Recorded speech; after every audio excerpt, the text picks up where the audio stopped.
Hey, Coach, how you doing? Hey, how you doing? Good, man. Welcome home.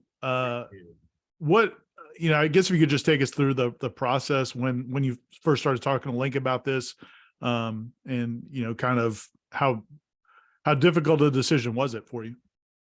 Yeah, I'll just be honest with you, it wasn't very difficult. When he offered me a job, I didn't really, me and my wife talked about it, so it wasn't too difficult. But he had reached out at one point, and Chuck was in a process and pretty far along. Sound like he was a finalist, and so I think any head coach, they're trying to line up their list and trying to figure out what that looks like. And so we had some small conversations. I had some things going, he had some things going, and yeah, I think the timing couldn't have been more perfect, just to be honest.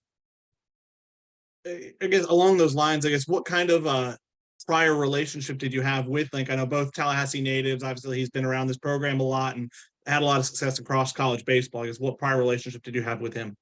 Yeah, I mean, I think we talked on the road quite a bit. Anytime we were recruiting in the same place, we had talked. I wouldn't say, I had his cell phone number and we were conversating and we were real close friends. But we had competed against each other for a long time. When he was at Greensboro, I was at Elon. There were, we had shared some games together. I'm not sure how many, but I think there was a 4-year period where we had played each other at least twice a season. So we were familiar with each other, and obviously him running the offense and me running the pitchers. We had butted heads a little bit. But kind of going back to his parents, I believe, grew up Chapel Drive. My best friend growing up, Robert Kraft, best man at my wedding. We used to play wiffle ball up on Chapel Drive with his little brother, so it does go back. And he used to, Babe Ruth. He would come out and run boot camps in the summer when I was a player and prep Babe Ruth. So, and he was a player at Florida State. So, I feel pretty familiar with him. We kind of go far back. Hey, Coach, welcome to Tallahassee again. And I know a lot of us on this Zoom have covered your dad, Mike, at North Florida Christian. Just curious, I guess, first, what was his reaction? And then also, growing up around baseball, around North Florida Christian all these years, what does it mean to make this kind of your next step here? Yeah, I mean, my dad was super excited. Him and my mom, they've been itching to get us closer to Tallahassee. Dallas, you got 2 grandbabies, not close to the grandma. That's a tough thing. But he was super excited. And I think, for me, like growing up in Tallahassee, like Florida State was kind of like Disney World to a young kid.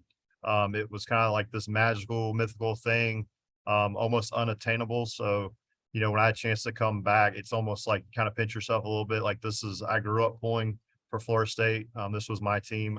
I wasn't a big pro sports fan, grew up in this town. This is kind of what you did. You supported Florida State athletics. So the chance to wear the Garnet Gold is pretty special. And it's still kind of weird, I'll be honest with you, because when you're at other schools, you make it a point not to wear another school's stuff. So I haven't worn this in 10 years since I went to a football game. So every time I put on the practice gear, I feel like I'm getting ready to go tailgate. But yeah, I'm excited to be back for sure.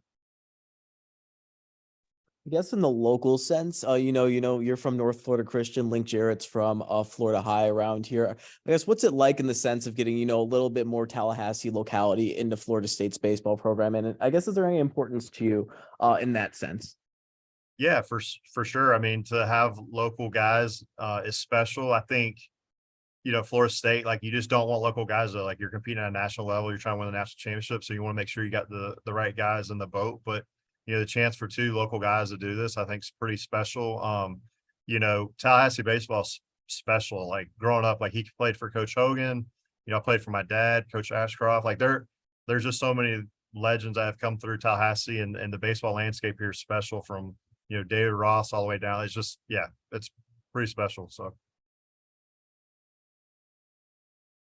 Have you had much of a chance to talk to your new guys and start evaluating, and also, I know Link's bringing in some new guys, and kind of, can you take us through that process a little bit? Yeah, I'm kind of in the crosshairs. I'm looking at True Media, trying to look at, the movement profiles and look at videos, see how guys are moving, and kind of familiarize myself with the roster. I think the draft is going to be a big thing to navigate here with some of the arms returning. But yeah, you're definitely trying to get out in front of it. You also want to be careful getting too far out in front of it. You want to get here in the fall and kind of give these guys a chance, kind of get to know them, evaluating them in person is, I think, a big thing. And they all get a fresh slate. And so last year, regardless of what they did last year, like I like to think they're coming in with a fresh slate, and I want to kind of give each guy that. I think that would be a fair thing to do. When a team has kind of the season that Florida State had last year, it's not just one person or one segment's kind of fault, coach, but obviously pitching was a real big part of the struggles. I guess how exciting or anxious is it to know that, you can have a really big impact on how this team performs next season, and how quickly in this day and age with the portal can you turn things around? Yeah. I mean, it's a challenge, and I'm super excited for it. Everything starts on the mound, no matter anytime you watch a baseball game, it starts on the mound. So the impact on there is always gonna be great. But transfer portal gives you it's a double-edged sword. So when Link took the job, there's gonna be a lot of attrition with the portal, guys coming and going with the new coaching staff.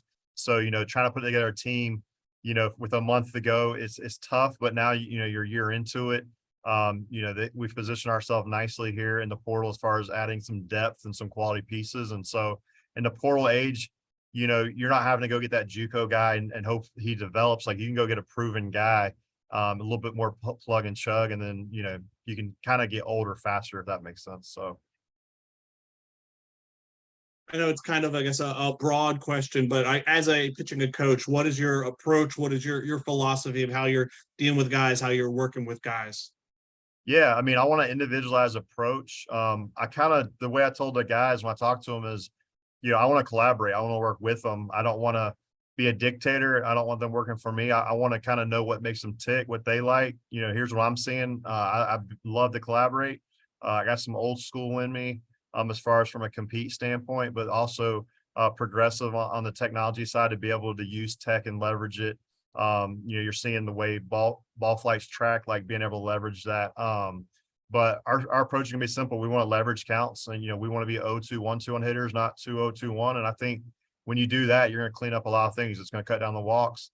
Then the strikeouts are going to increase, and leverage is a word that you'll hear me say quite a bit. And our guys will probably get tired of hearing that word, but that's something we're going to hang our hat on is leverage for sure. Leveraging counts.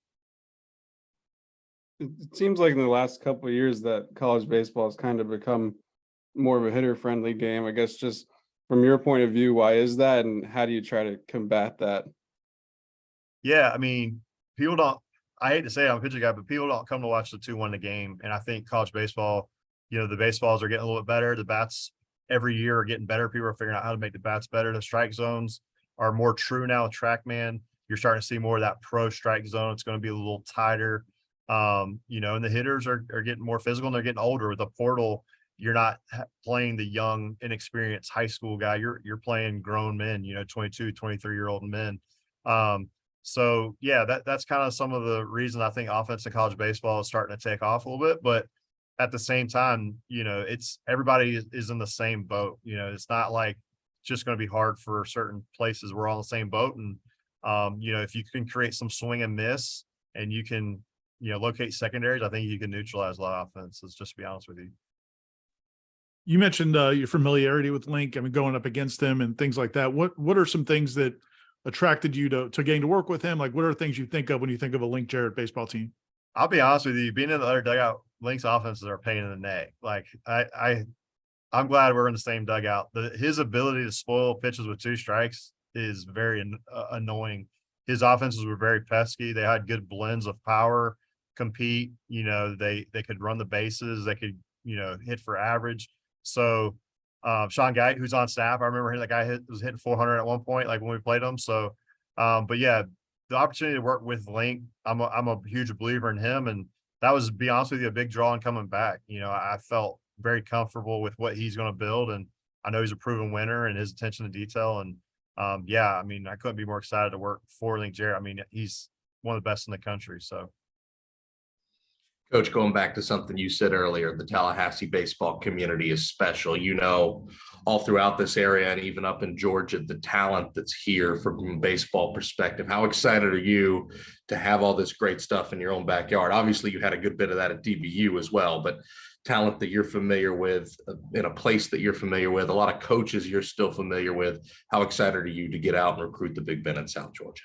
I'm very excited. It's kind of like still a hidden secret in the day of not many secrets on social media and all that. Like, there's still a lot of kids that aren't on kind of the mainstream of travel baseball, and they're not being promoted. And I'm kind of looking forward to some of those throwback guys that, just want to play the game for the love of the game. And yeah, I'm excited to get in the South Georgia and could recruit the North Florida area, Pensacola to Jacksonville, and yeah, find the best players. I'm super excited. I'm partial to this area of the country for sure, and I'm excited to get some of these guys in here. You in Link's comments, you mentioned technology. Link in his first comments about you yesterday mentioned technology. I talked to Ryan Robinson about you. He talked about you're kind of always trying to be on the cutting edge. Where did that start? Because I imagine that wasn't a huge emphasis when you were a pitcher, or was it? And like, when did you really start to adopt that?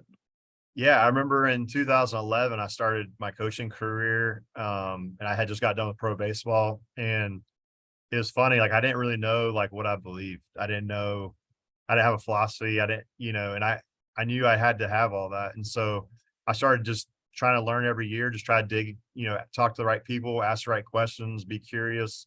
And then about that time was, the technology was starting to take off about this time. And I knew if I could get on the front side of it, it would be good for me. And so I had friends like Dusty Blake, who's the big league pitching coach for the Cardinals, and some other people that would invest in me and kind of share, some of the things with me. And yeah, so that's kind of how I got into it. I'm super, super curious and fascinated. And when you start to learn it all makes sense. And your eyes can validate a lot, but when you have the numbers, it kind of validates what you're seeing. And every now and then, like, hey, I'm not seeing that, but this is what the numbers say. And ultimately the hitter tells you what, if the pitch is good or not. But I think the technology does help you get out in front of it a little bit.